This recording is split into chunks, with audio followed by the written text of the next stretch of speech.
devastated, I'm angry, and I'm scared. That's why. Freedom overturned. Lorinda Swain may be headed back to jail for a crime both she and the victim say never happened. But tonight she is telling us the fight isn't over yet. And is the chicken ban ending? For years, people have fought to take the old rule off the books in Grand Rapids, and tonight we're learning it may finally happen.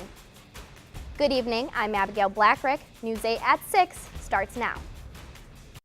Live, this is 24-hour News 8. She served 8 years in prison for a crime she insists she did not commit. A judge finally believed her, and she's been free for 5 years. But today, Lorinda Swain, convicted of sexually molesting her adopted son, learned she had lost her appeal and could be returning to jail.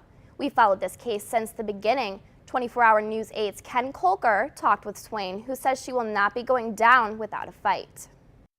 So you're afraid? It's not over. I'm scared to death, but it's not over.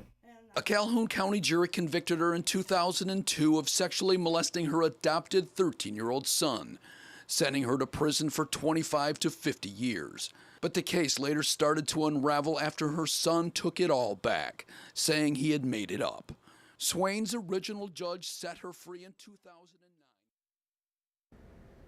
The prosecutor says he expects to file a motion on Monday to ask a judge to send Swain back to jail. She has 42 days to file an appeal with the state Supreme Court.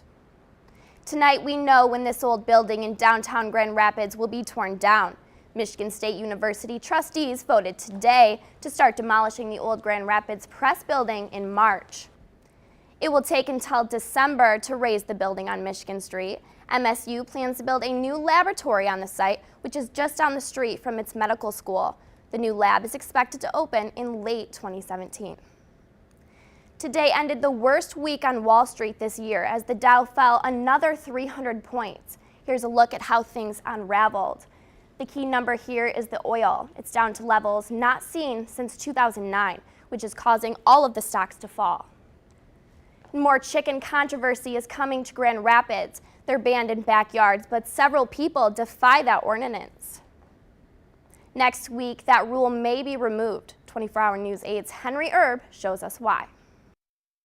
We absolutely loved having them. But the coop is empty in the Beer Horse backyard now. They had been raising chickens even though the law said they shouldn't. You know, we've just maybe not quite thumbed our nose at the city, but we went ahead and did this anyway. And it really started as a matter of conscience. We thought we're gonna back this up in hopes that the city will. A man told police his mom tripped and fell before she died, but he's now charged with homicide. Michael Roersma went before a judge today accused of murdering his 72-year-old mother, Sharon Roersma. Court documents obtained by 24-hour News 8 shows that Michael initially told police she was missing and then later admitted she died when he accidentally hit her in the head while opening a door and it knocked her down the stairs. He told them he dumped her body in the Grand River south of their home in Coopersville. A Utica man woke up to just a horrible discovery this morning. Police tell us a man who lives on Leonard Street saw a pickup truck flipped over in front of his house around 5:30 this morning. When he went outside to check it out, he found a man's body, 23-year-old Caleb Schmidt from Spring Lake. Investigators believe Schmidt crashed sometime overnight and died. Retiring Michigan Senator Carl Levin bid his colleagues farewell today. Levin has been in Washington since 1979, making him the longest-serving senator in Michigan history. Today, he talked on the Senate floor about the bickering in Washington, and then in the years ahead, he hopes to be sitting along Lake Michigan shoreline, reading about Congress working together. Many foresee a continuation of polarization and partisanship in the Senate and say that it's naive to suggest that the next Congress might come together, break out of gridlock. Democrat Gary Peters will replace Levin in the Senate next year. A disturbing note found at a school with names a student said he wanted to kill. Coming up next, why the district decided not to punish the student.